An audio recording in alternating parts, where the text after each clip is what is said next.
महाराज क्या बताऊं, बहुत नीच आचरण करके आज मैं महान पापी हो चुका हूं। मैं शराब पीता हूं, जुआ खेलता हूं, हिंसा करता हूं, चोरी कर, जितने पाप है सब मैं करता हूं। क्या मेरा निस्तार हो सकता है? पर यदि कोई पहले धर्म से चलता है तो भगवान कृपा करते हैं और उसे अवसर देते हैं। जैसा आपने कहा, कोई भी व्यक्ति ऐसा नहीं है छोड़ भगवान और भगवान के निज जन जो अवतार लिए हैं उनके सिवा जिनसे गलती न हो।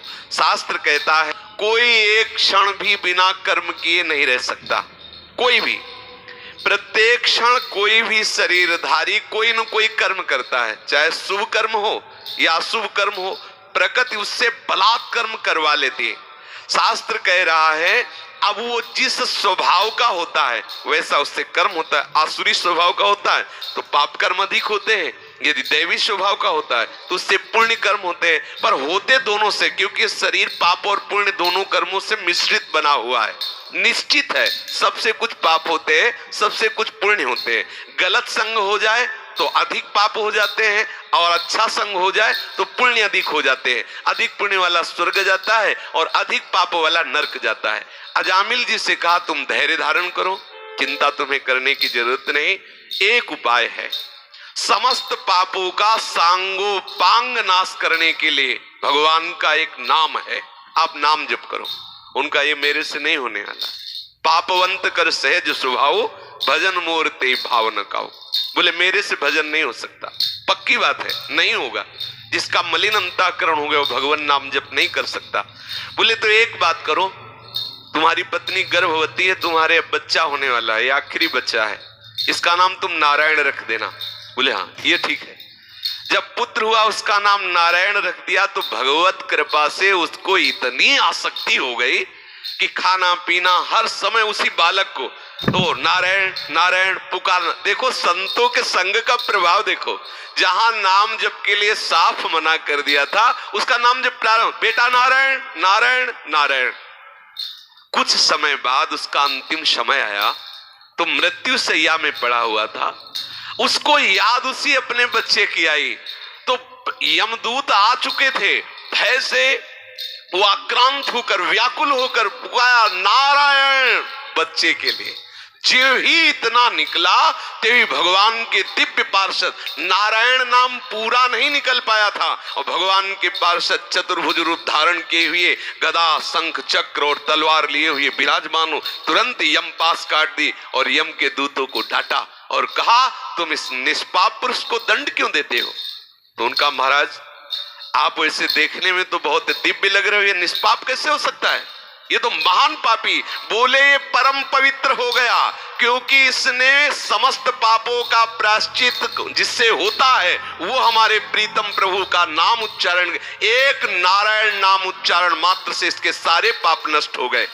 यमदूतों एक जन्म नहीं, इसने करोड़ करोड़ जन्मों के पापों का प्रायश्चित कर लिया क्योंकि इसने श्रद्धा से नहीं, भगवत भाव से नहीं, पुत्र के ब्याज से, पुत्र के बहाने से नारायण नाम लिया। जिनका नाम लिया उस नाम की इतनी महिमा है कि एक जन्म नहीं करोड़ों जन्मों के पापों का प्रायश्चित कर लिया।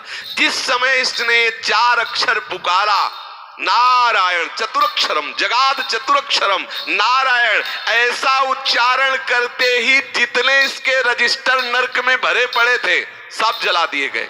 नारायण नाम उच्चारण करते ही ये निष्पाप हो गया। तो बोले महाराज कौन कौन से पापी पवित्र हो सकते हैं?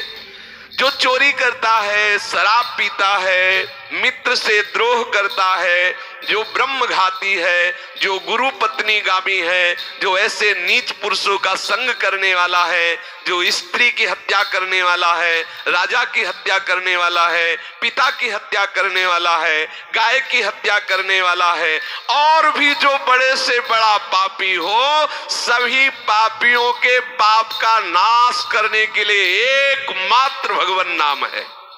जो हरि नाम का उच्चारण कर देते हैं, कृष्ण नाम का उच्चारण करते हैं, राम नाम का उच्चारण करते हैं, नारायण नाम का उच्चारण करते हैं, उसी क्षण वो समस्त पापों से मुक्त हो जाते हैं।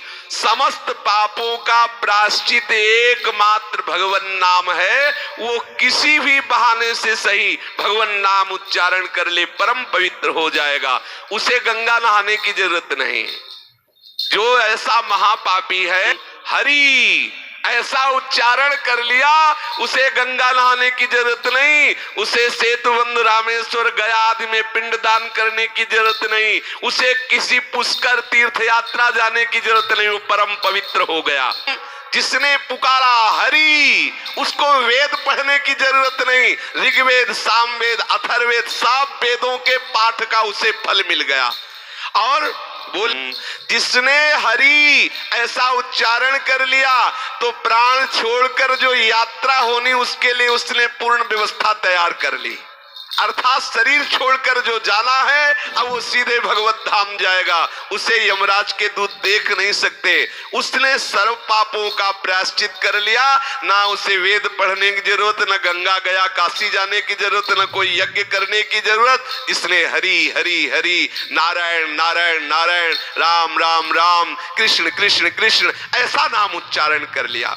भगवान के परम प्रेमी श्री धर्मराज जी महाराज भगवत भक्तों के लिए धर्मराज है और दुष्टों के लिए वही यमराज है।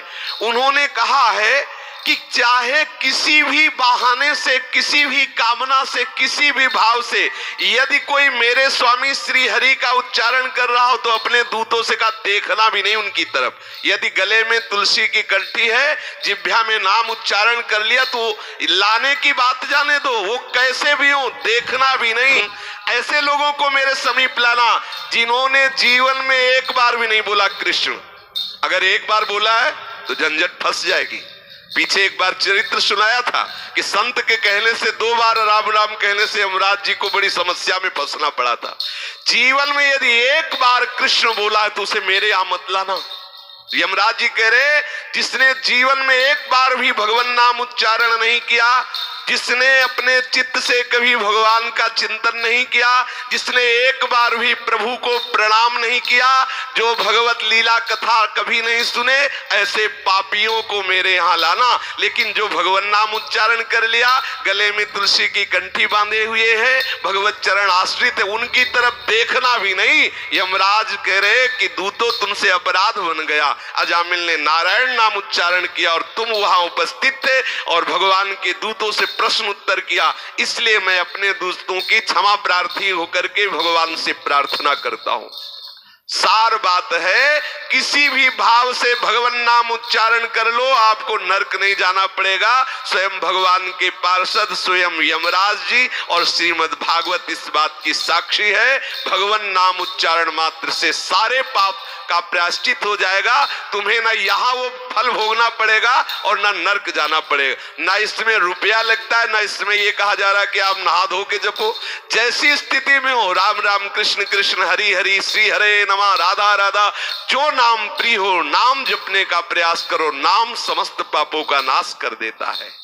दोस्तों, आज पूज्य श्री प्रेमानंद जी महाराज ने हम सभी लोगों को बहुत ही शिक्षाप्रद प्रवचन सुनाया है। आशा करता हूं इस शिक्षा प्रवचन से हम सभी लोग कुछ ना कुछ शिक्षा अवश्य ग्रहण करेंगे। कल फिर पूज्य श्री प्रेमानंद जी महाराज का कोई शिक्षा प्रवचन लेकर आपके समक्ष प्रस्तुत होंगे। तब तक के लिए राधा राधा।